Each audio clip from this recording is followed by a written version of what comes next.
सुरुवातीला एक मोठी बातमी। मुंबई अहमदाबाद रस्ता हा नायगाव जवळ सध्या खचलाय। नायगाव भाईंदर दरम्यान वाहनं अडकली आहेत। दोन्ही बाजूची वाहतूक 2 तासांपासून बंद आहे। सध्या रस्ता खचलाय। पावसाचे दिवस आहेत आणि आज सकाळपासूनच पावसाला सुरुवात देखील झाली आहे आणि यामध्ये रस्ता कशा पद्धतीने खचलाय त्याची ही एक्सक्लुझिव्ह दृश्य न्यूज 18 लोकमतवरती। आणि याच खचलेल्या रस्त्यामध्ये वाहनांची चाकं अडकली आहेत, त्यामुळे दोन्ही बाजूची वाहतूक सध्या ठप्प झाली आहे गेल्या 2 तासांपासून। आणि हा खचलेला रस्ता स्पष्टपणे दिसतोय। साधारण 2 ते 3 फूट रस्ता खचलाय आणि त्यामुळे वाहनं पुढे जाऊ शकत नाहीयेत किंवा येऊ शकत नाहीयेत। काही वाहनांची चाकं या खचलेल्या रस्त्यामध्ये अडकून बसली आहेत। नायगाव ते भाईंदर दरम्यान वाहनं अक्षरशः अडकली आहेत। या वाहनांना आधी बाहेर काढण्याचं मोठं आव्हान आहे आणि त्यानंतर इकडची वाहतूक कधी आणि कशी सुरळीत होते याच्यावरती काय उपाय केला जातोय हे देखील पाहणं महत्त्वाचं आहे। एकीकडे पाऊस सुद्धा बरसतोय मुंबई आणि ठाण्यामध्ये, तर नायगाव आणि भाईंदर दरम्यान वाहनं अडकलेली दिसतायत आपल्याला थेट आणि यामुळेच वाहतूक ठप्प झाली आहे। अधिक माहितीसाठी जाऊयात, आमचे प्रतिनिधी विजय देसाई आपल्यासोबत आहेत। विजय, कधीपासनं हा अडथळा निर्माण झालाय, कधी रस्ता खचलाय? श्वेता, हे सकाळपासून जो पाऊस बरसतो आहे, या पावसाच्या बरसण्यामुळे हा जो रस्ता आहे, जो मुंबई अहमदाबाद महामार्ग आहे, हा खचलेला आहे। कारण या ठिकाणी रस्त्याचं काम सुरू होतं आणि या सुरू असलेलं जो काम असताना ते रस्त्याची जी भरणी केली जाते, या भरणी केली जात असताना जी व्यवस्थित जशी पाहिजे तशी भरली गेली नसल्याचा आरोप होतोय। त्यामुळे हे जे रस्ते खचतायत त्याच्यामुळे वाहतुकीचे प्रचंड हाल झालेले आहे। अनेक वाहनं या ठिकाणी अडकून पडलेले आहेत आणि या ठिकाणचा जो रस्ता आहे पूर्णतः ब्लॉक झालेला आहे। त्यामुळे या ठिकाणी वाहनं काढण्याचं काम सुद्धा युद्धपातळीवर सुरू आहे। वाहतूक पोलीस सुद्धा या ठिकाणी घटनास्थळी दाखल झालेले आहेत। मात्र ही जी वाहनं आहे काढायची कशी, हा सुद्धा एक प्रश्न निर्माण झालाय। कारण चारी बाजूने वाहनं जी आहेत अडकलेली आहेत, त्यामुळे रेस्क्यू करण्यासाठी एखादं वाहन यायला सुद्धा जागा नाहीये। त्याच्यामुळे रेस्क्यू करण्यासाठी सुद्धा अडथळे निर्माण होत आहेत। साधारण किती वेळ मुंबई अहमदाबाद हायवे बंद राहील? तरी पण सांगता येत नाही, कारण की या ठिकाणी रेस्क्यू करण्यासाठी वाहन नसल्यामुळे अंदाज सांगता येत नाही। तरी पण 2-3 तास लागण्याची शक्यता वर्तवली जात आहे। धन्यवाद विजय या सगळ्या माहितीसाठी। त्यामुळे या मार्गावरून प्रवास करण्याचा विचार करत असाल तर थांबा, कारण ही बातमी बघा आधी न्यूज 18 लोकमतची। रस्ता कशा पद्धतीने खचलाय, वाहनं तिथे ऑलरेडी अडकलेली आहेत, ती वाहनं बाहेर काढण्याचं आव्हान आहे। आणखी किती वेळ लागेल सांगू शकत नाही। मात्र हा रस्ता खचल्यामुळे मुंबई अहमदाबाद हायवेवरती नायगाव जवळ रस्ता खचलाय आणि वाहतूक ठप्प झाली आहे। दोन्ही बाजूची वाहतूक गेल्या 2 तासांपासून बंद आहे। एकीकडे रस्त्याचं काम सुरू आहे आणि अर्धा रस्ता जो काही वाहतुकीसाठी खुला आहे तिथे सुद्धा रस्ता खचलाय आणि असा आरोप होतोय की रस्त्याचं काम करत असताना व्यवस्थित पद्धतीने केलं गेलं नाही आणि म्हणूनच हा रस्ता खचलेला आहे। जे काही फाउंडेशन टाकायचं असतं ते नीट टाकलं गेलं नाही आणि म्हणूनच रस्ता खचलाय। ज्यावेळेला अवजड वाहनं त्या ठिकाणाहून जात होती तेव्हा अक्षरशः भगदाड पडलंय या रस्त्याला आणि म्हणूनच या अवजड वाहनांची चाकं सुद्धा या खड्ड्यामध्ये रुतून बसली आहेत। ती वाहनं बाहेर काढण्याचं आधी मोठं आव्हान आणि त्यानंतर या खचलेल्या रस्त्यावरती काहीतरी उपाय काढून मग पुढे वाहतूक सुरळीत केली जाईल। मात्र या सगळ्या कामासाठी आणखी किती वेळ लागणार हे आत्ताच सांगता येत नाही। नायगाव ते भाईंदर दरम्यान वाहनं खचलेल्या रस्त्यामध्ये अडकली आहेत आणि ती बाहेर काढण्याचं आव्हान आहे।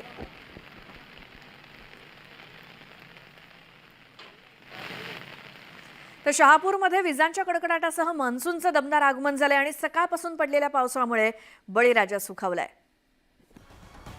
शहापुरात मान्सूननं दमदार आगमन केलंय आणि विजांच्या कडकडाटासह मुसळधार पाऊस सध्या शहापूरमध्ये बरसतोय आणि या भागातल्या शेतकऱ्यांना एक प्रकारे दिलासा मिळालाय, कारण मान्सूनचं आगमन झालंय आणि आता शेतीची कामं सुरू होतील। विजांचा कडकडाट सुरू आहे आपल्याला दृश्यामध्ये सुद्धा दिसतंय आणि मुसळधार पाऊस सध्या शहापुरात आणि हेच पोषक वातावरण आता शेतीच्या कामासाठी सुद्धा आहे आणि म्हणूनच पडलेल्या या पावसामुळे बळीराजा आता सुखावलाय, कारण शेतीची कामं आता सुरू होतील।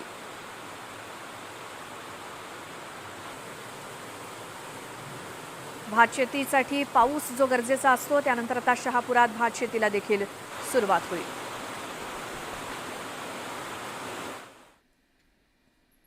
तर पहिल्याच पावसामध्ये पुणेकरांची पुरती तारांबळ उडाली. संध्याकाळच्या सुमारास झालेल्या पावसात पुण्यातील सिंहगड रोड, पाषाण आणि परिसरात ठिकठिकाणी पाणी साचल्यानं वाहतुकीला मोठा फटका बसला. अचानक आलेल्या पावसानं काही रस्ते पाण्याखाली गेले, तर पुणे स्टेशन परिसरात सुद्धा मोठ्या प्रमाणात पाणी साचलं होतं आणि यावेळी साचलेल्या पाण्यात पुणेकरांनी पोहण्याचा आनंद घेतला. तर अनेक ठिकाणी वृक्ष पडले, झाडं उन्मळून पडली आणि त्यामुळे मोठ्या प्रमाणात नुकसान देखील झालंय.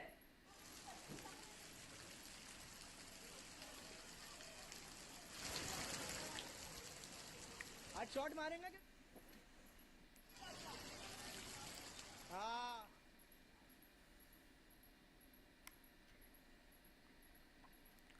दरम्यान पुण्यामध्ये मुसळधार पावसाचा अंदाज हवामान विभागानं वर्तवलेला आहे. त्यामुळे सतत हा मुसळधार पाऊस पुण्यामध्ये पडण्याची शक्यता आहे आणि मुसळधार पावसामुळे आधीच पुण्यातली स्थिती आपण बघितली. कुठे रस्ते हे नद्यांचं स्वरूप आलंय, तर कुठे अक्षरशः झाडं उन्मळून पडली आहेत. प्रतिक्रिया ऐकूयात. आफ्टरनून टाइम इवनिंग टाइम से लेके बारिश संभावना विथ मेघ गर्जना कड़कड़ाहट से यानी कि थंडरी एक्टिविटी लाइटनिंग के साथ बारिश संभावना है and a few intense spell of rain, moderate to intense spell of rain, थोड़ा तेज बारिश संभावना। एवं आगामी दिनों में जैसे बताया कुछ सिस्टम के कारण पुणे जिला घाट एरियाज यहाँ पे बारिश बढ़ेगा आगामी 2-4 दिन, मतलब 9 तारीख से लेके 9 तारीख इवनिंग से लेके 10, 11, 12 तारीख तक जून ये पीरियड में बारिश घाट एरिया में स्पेशली वार्निंग रहेगा। तर पुढची बातमी आहे. महाड शहरालगत असलेल्या नडगाव परिसरातील महामार्ग परिसरात काल संध्याकाळी दरड कोसळली. पावसाची संततधार आणि झिरपलेली माती यामुळे या परिसरात महामार्गावरती एका ठिकाणी दरड कोसळली आणि दरड कोसळल्यानंतर वाहतूक काही काळ ठप्प झाली होती. मात्र वाहतूक पोलिसांच्या सतर्कतेमुळे दरड हटवून वाहतूक पुन्हा एकदा सुरू करण्यात आली आहे. मुंबई गोवा महामार्गावर महाडजवळ रायगड जिल्ह्यात कोसळलेली ही दरड आणि त्यामुळे वाहतूक ठप्प झाली होती. मात्र वाहतूक पोलिसांच्या सतर्कतेमुळे ही वाहतूक आता सुरळीत करण्यात आली आहे.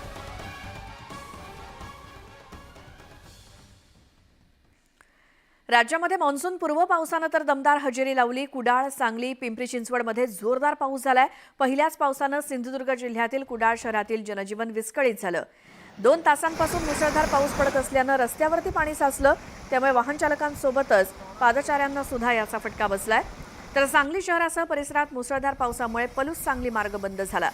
पावसामुळे पलूसकडे जाणाऱ्या नवरसवाडी दरम्यानच्या पुलावरती पाणी साचलं. त्यामुळे सकाळपासून मार्ग बंद आहे. तर पुण्यात पावसामुळे एका कारवर झाड कोसळलं, तर काही घरांचे पत्रे सुद्धा उडाले.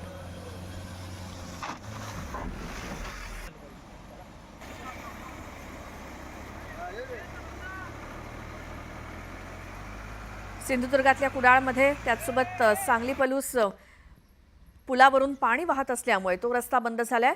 तर पिंपरी चिंचवडमध्ये सुद्धा मुसळधार पाऊस. आणि आता देशासाठी मोठी बातमी ती म्हणजे नरेंद्र मोदी तिसऱ्यांदा पंतप्रधानपदी विराजमान होणार आहेत. आज मोदी तिसऱ्यांदा पंतप्रधानपदाची शपथ घेणार आहेत. संध्याकाळी 6 वाजता मोदी पंतप्रधानपदी विराजमान होतील. माजी पंतप्रधान जवाहरलाल नेहरू यांच्यानंतर सलग 3 टर्म पंतप्रधानपदाची शपथ घेणारे नरेंद्र मोदी हे तिसरे पंतप्रधान ठरणार आहेत. तर मोदींच्या शपथविधीच्या पार्श्वभूमीवर प्रशासकीय पातळीवर घडामोडींना वेग आलाय. राष्ट्रपती कार्यालयाकडून मोदींच्या शपथविधीच्या कार्यक्रमासाठीची तयारी जय्यत सुरू आहे. तर विशेष म्हणजे मोदी ज्या दिवशी शपथ घेतील त्या दिवशी संबंधित परिसरात विमानांना हवेत घिरट्या घेण्यास बंदी असेल. शपथविधीच्या पार्श्वभूमीवर दिल्लीमध्ये कलम 144 लागू करण्यात आलाय. मोदींच्या शपथविधी आधी नो फ्लाय झोन घोषित करण्यात आलाय आणि राष्ट्रपती भवनात 8,000 पाहुण्यांच्या उपस्थितीत हा सोहळा पार पडणार आहे. शपथविधीसाठी दक्षिण आशियाई देशातील अनेक नेते उपस्थित असतील. त्यामध्ये बांगलादेशच्या पंतप्रधान शेख हसीना, श्रीलंकेचे राष्ट्राध्यक्ष रानिल विक्रमसिंघे यांनी सोहळ्याला उपस्थित राहण्याचं मान्य केलंय. तर नेपाळचे पंतप्रधान पुष्पा कमल दहल प्रचंड, भूतानचे पंतप्रधान शरिंग तोब्गे आणि मॉरिशसचे पंतप्रधान प्रवीण जगन्नाथ सुद्धा आपली उपस्थिती दर्शवणार आहेत. तर सफाई कर्मचारी, तृतीयपंथी आणि सेंट्रल वेस्टा प्रकल्पात काम करणाऱ्या मजुरांची उपस्थिती असणार असल्याचं समजतंय. थेट जाऊयात. आमचे प्रतिनिधी प्रशांत लीला रामदास नवी दिल्लीहून आपल्या सोबत जोडले गेलेत. प्रशांत, आपण गेले काही दिवस दिल्लीतल्या सगळ्या घडामोडींचे अपडेट घेतोय आणि आज तो दिवस आलाय ज्या दिवशी नरेंद्र मोदी तिसऱ्यांदा पंतप्रधान पदाची शपथ घेणार आहेत. तयारी पूर्ण झाली आहे का?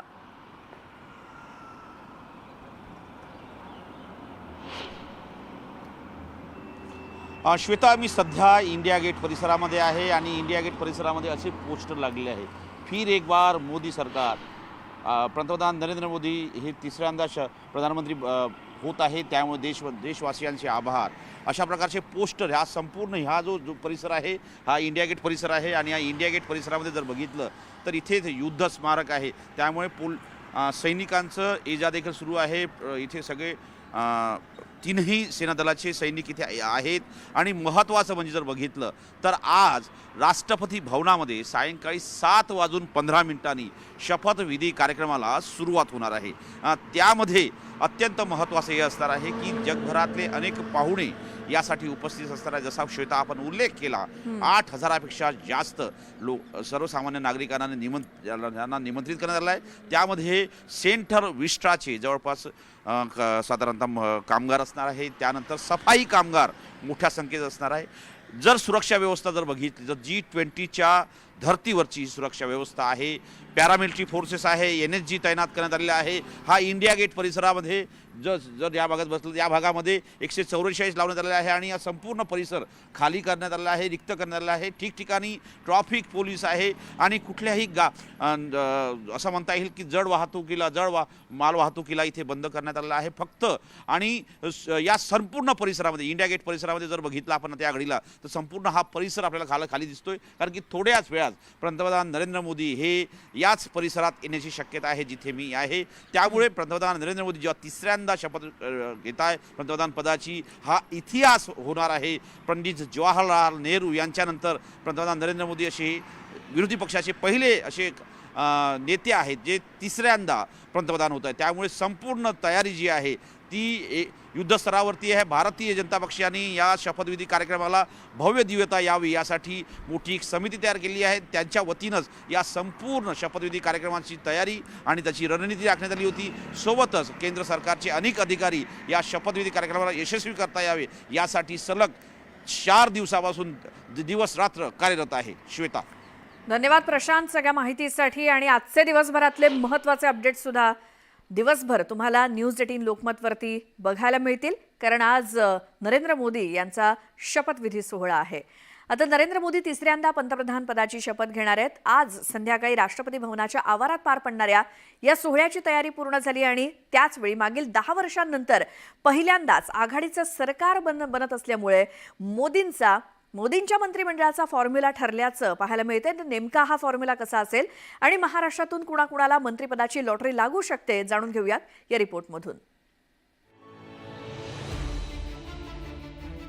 10 वर्षांच्या एकहाती सत्तेनंतर देशात पुन्हा एकदा आघाडी सरकार स्थापन होतंय. चंद्राबाबू नायडूंच्या तेलुगू देसम पार्टीच्या 16 आणि नितीश कुमार यांच्या जनता दल युनायटेडच्या 12 खासदारांच्या मदतीनं रविवारी नरेंद्र मोदी पंतप्रधान पदाची शपथ घेत आहेत. शपथविधी सोहळा अवघ्या काही तासांवर आला असतानाच NDA सरकारच्या मंत्रिमंडळाचा फॉर्म्युला देखील समोर आलाय. त्यानुसार NDA सरकारमध्ये भाजपचे 18 मंत्री असणार आहेत, तर NDAतील घटक पक्षांनाही तेवढेच म्हणजेच एकूण 18 मंत्रिपदं दिली जाणार आहेत. त्यात 7 कॅबिनेट मंत्रिपद आणि 11 राज्यमंत्रीपदं ही मित्र पक्षांसाठी असतील. TDP आणि JDUचे प्रत्येकी 2 मंत्री असणार आहेत, तर शिवसेना, राष्ट्रवादी, LJP, JDS, हम पार्टी अशा मित्र पक्षांना प्रत्येकी 1 मंत्रिपद मिळणार असल्याची माहिती मिळते.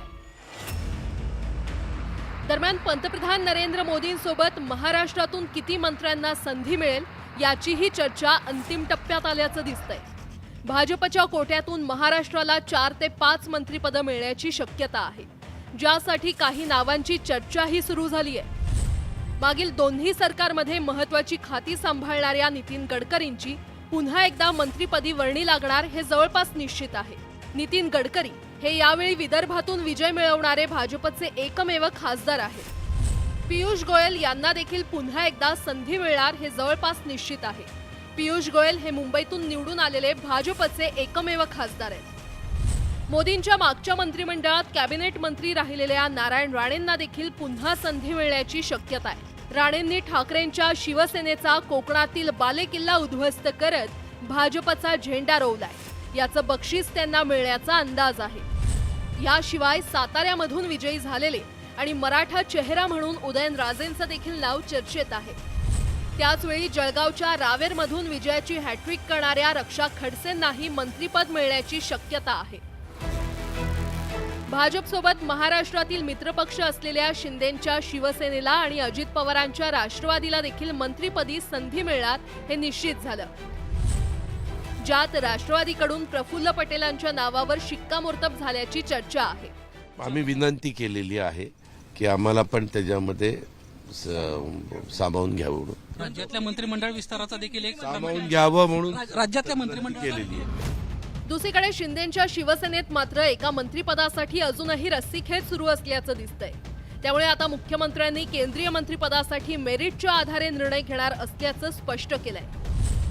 सध्या शिवसेनेकडून बुलढाण्यातून 4 वेळी खासदार झालेले प्रतापराव जाधव, मावळमधून 3ऱ्यांदा विजयी झालेले श्रीरंग बारणे यांची नावं चर्चेत आहेत। तर शिवसेनेच्या खासदारांनी श्रीकांत शिंदे यांचंही नाव पुढे केल्याचं पाहायला मिळतंय। वडीलधाऱ्यांना यावेळी आपण महाराष्ट्रामधनं संधी देतात, त्यावेळी तरुणांनाही त्याच्या बरोबरीनं जोडीला घेतलं तर तरुण आणि बुजुर्ग या दोघांचा समन्वय त्या ठिकाणी राहील। 2 पिढ्यांचं या ठिकाणी काम करण्याची संधी या निमित्तानं या ठिकाणी मिळेल। आणि डॉक्टर श्रीकांत शिंदे हे 3ऱ्यांदा एक युवा कार्यकर्ता म्हणून पहिल्यांदा आले तेव्हा वयाच्या 25व्या वर्षी खासदार झालेले श्रीकांत शिंदे आज 3ऱ्या वेळी या ठिकाणी खासदार होत आहेत। उत्कृष्ट संसदपटू म्हणून त्यांनी मागच्या पंचवार्षिकमध्ये काम केलंय। आपल्या मतदारसंघाबरोबरच महाराष्ट्रभर त्याच्या चेहऱ्याची या ठिकाणी ओळख तयार झाली आहे। नुसतं मुख्यमंत्र्यांचा चिरंजीव म्हणून नव्हे तर पार्टीचा कार्यकर्ता म्हणून ते सुद्धा या ठिकाणी केडरमध्ये काम करतात।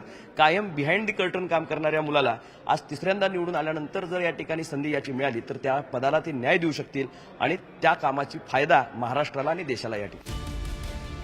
नरेंद्र मोदी यांच्या मंत्रिमंडळाच्या फॉर्म्युलानुसार मित्रपक्षांनाही निम्मे मंत्रिपद मिळणार आहेत। एनडीएत महाराष्ट्रातून शिवसेना आणि राष्ट्रवादीला देखील वाटा मिळणार असल्यानं यावेळी महाराष्ट्रातील मंत्र्यांची संख्या वाढण्याचा अंदाज आहे। पण त्याचवेळी भाजपनं त्यांचा कोटा 6 वरून 4 वर आणला तर मात्र महाराष्ट्रातील मंत्र्यांची संख्या 6 वर येण्याचा अंदाज आहे। त्यामुळे आता एनडीए सरकारमध्ये महाराष्ट्रातून कुणाकुणाला संधी मिळते याकडे सगळ्यांचं लक्ष लागलंय। Bureau report, news 18 Lokmat. या बातमीसोबतच नमस्ते महाराष्ट्रामध्ये